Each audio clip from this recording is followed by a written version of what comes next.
Class 11. Today we will start with the BST chapter Joint Stock Company. Now before starting with Joint Stock Company, I want to just do a brief recapitulation. What is sole proprietorship?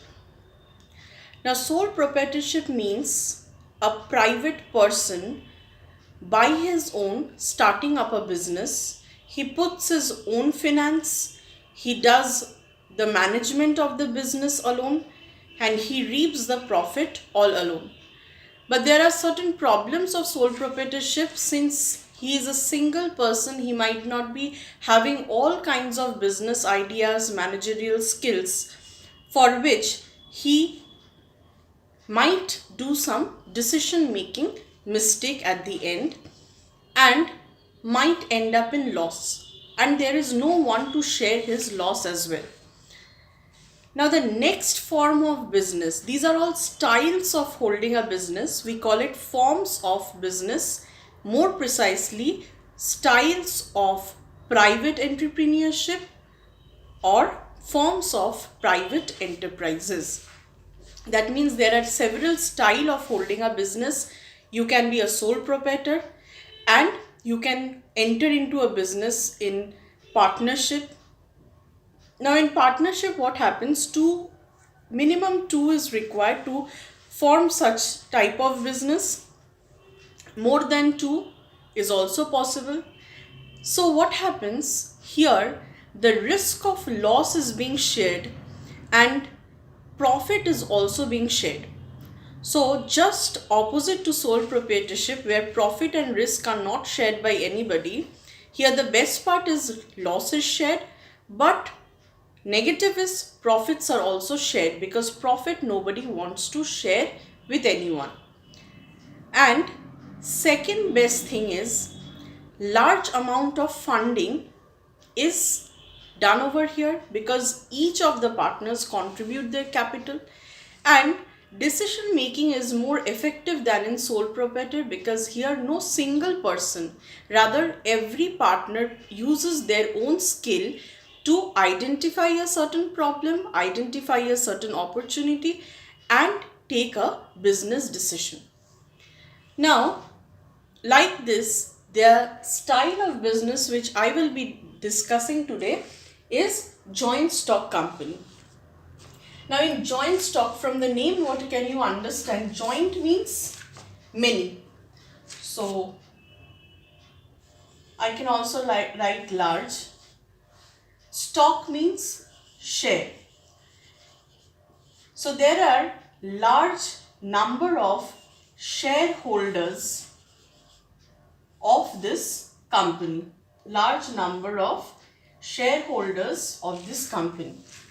So in sole proprietor, there is only one person starting a business. In partnership, there are more than 1, 2, 3 people are doing the business.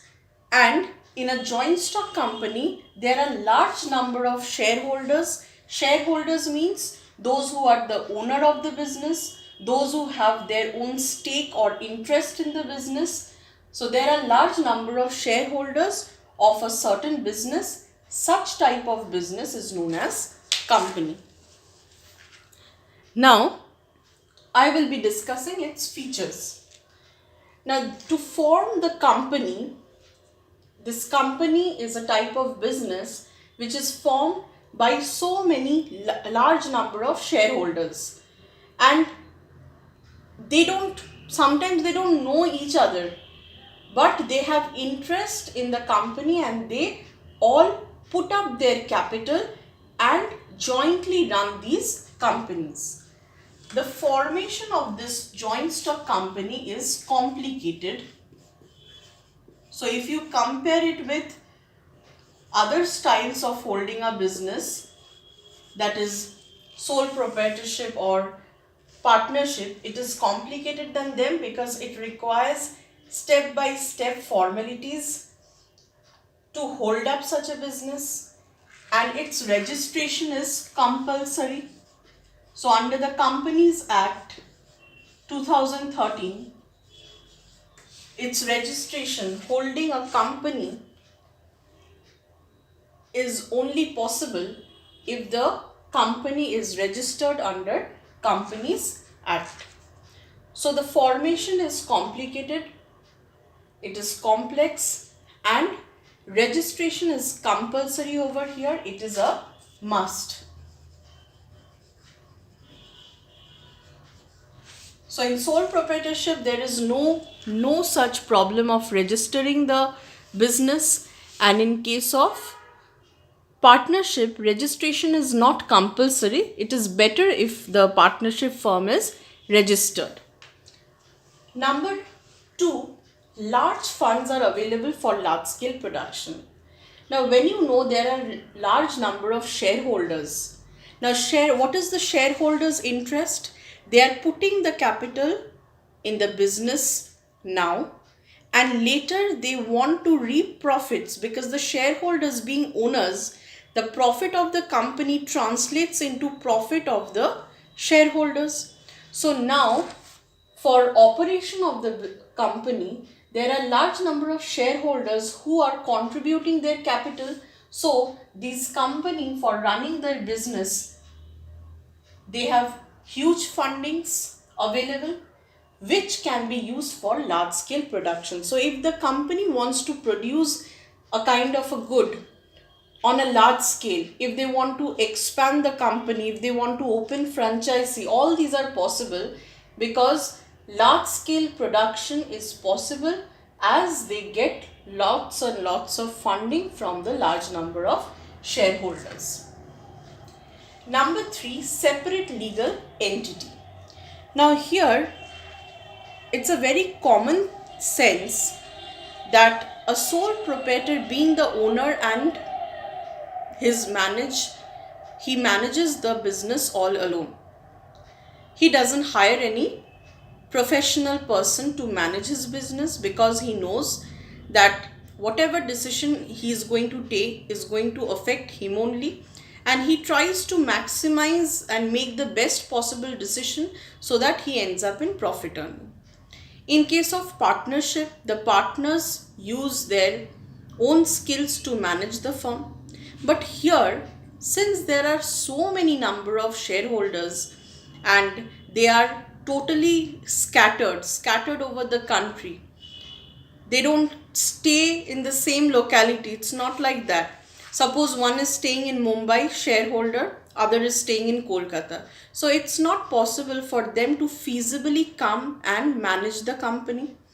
And large number of shareholder means they will be having diverse of opinions, and they will be ultimately finding no conclusion, because large number of people, you can understand there is a scope of arisement of chaos situation. So they might not be able to come up and conclude to any decision, because lot of people are participating in decision making, so which is not needed. And to do away with the problem, what happens, all these shareholders have elected a separate board of director. That means a group which is comprised of 3 to 5 people. They are the elected representatives of the shareholders, and they are the person who are going to manage the company on behalf of the shareholders. So ownership and management is different here. Owners are the shareholders who are paying the money for operating the company. They are the heads of the company, you can say, and whatever profits come, it is distributed to the shareholders. But the part of management or decision making is not done by them, because there are too many shareholders and it might end up in a chaotic situation.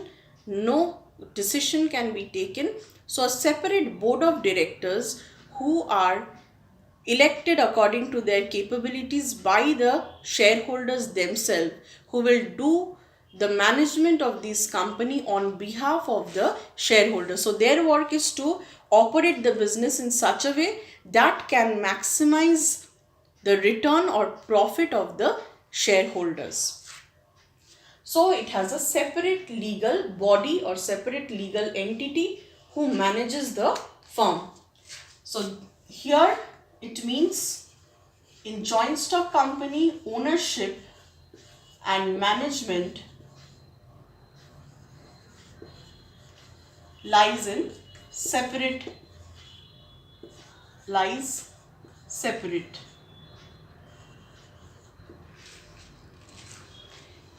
Now next is common seal. Now you have seen stamp, company stamp or seal. Now what is the purpose of it? Now suppose a sole proprietor wants to enter up into a contract, he can put his sign. Suppose partners want to enter into a contract, they can put their sign showing that they are themselves entering into a contract legally. But in case of company, there are so many shareholders, and what I said, they are dispersed, scattered all around. So suppose the company or the business wants to enter any contract. Suppose the management have decided to enter into a contract. Is it possible to bring the large number of shareholders to put their signature? No. So the company, suppose the name of the company is ABC company and it has hundreds of shareholders.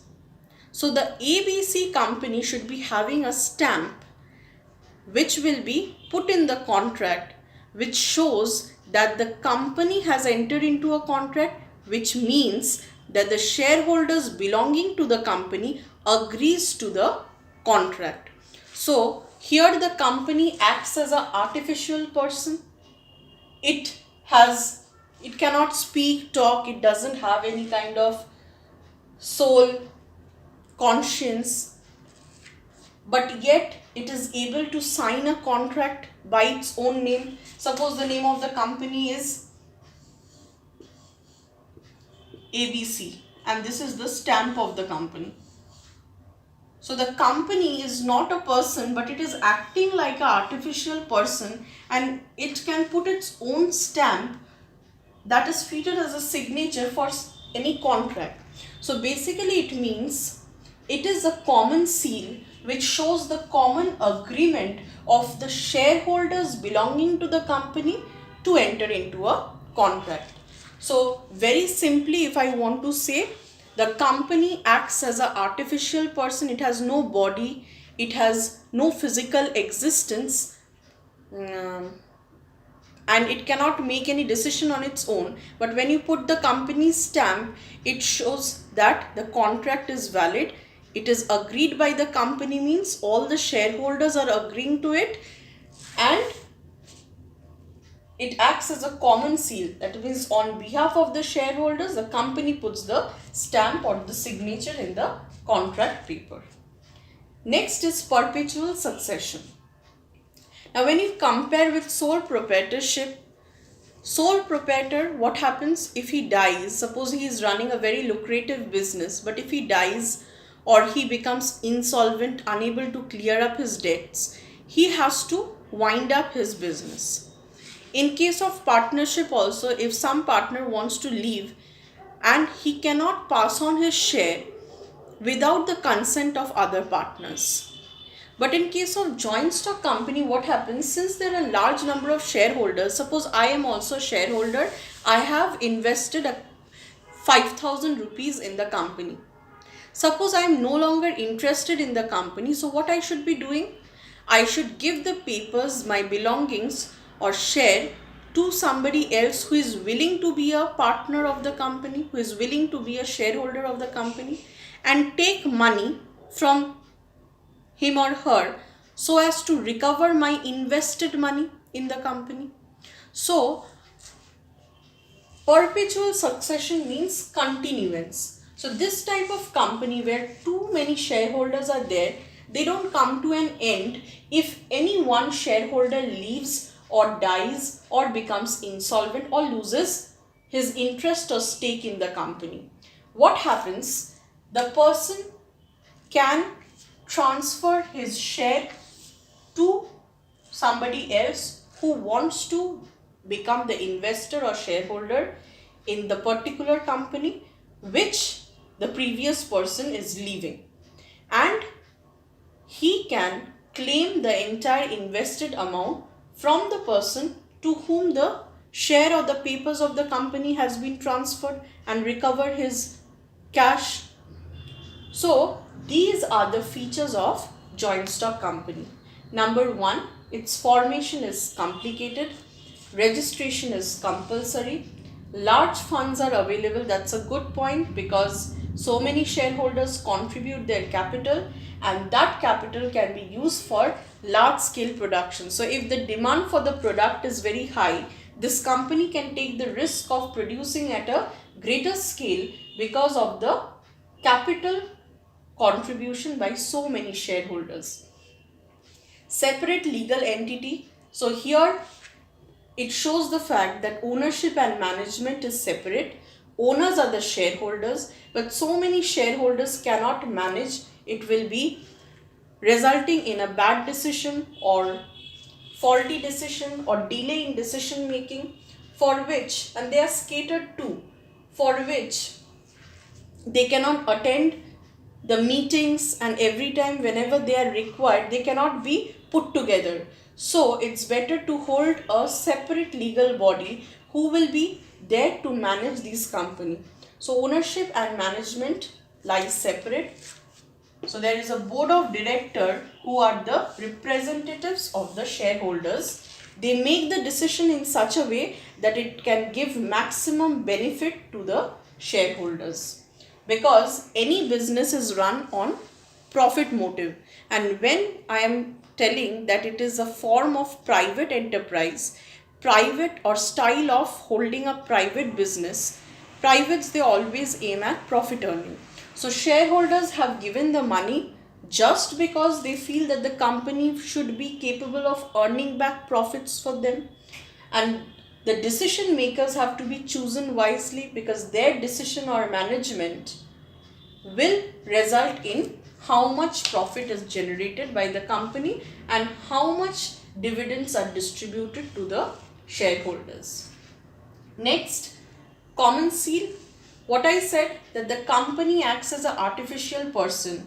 It has no physical existence. It cannot talk, speak like us, but it has a power. Its stamp has the power that is treated valid in any contract that the company stamp is put. That shows, when you put the company stamp, it shows that it is a signature of the company. So company is acting as an artificial person. On behalf of whom? On behalf of all the shareholders, since all the shareholders cannot sign the contract. So it's a kind of common seal or company seal that is used in order to show the validation of the contract or the agreement to the contract by all the shareholders. Number 6, perpetual succession. So it does not come to a stop. Perpetual means it keeps on continuing. Now why this happens? So many shareholders, so only one person death or one person turning insolvent will not result in total stoppage of the company. It will continue as long as it is wanted, as long as there are shareholders showing interest or investing in the company.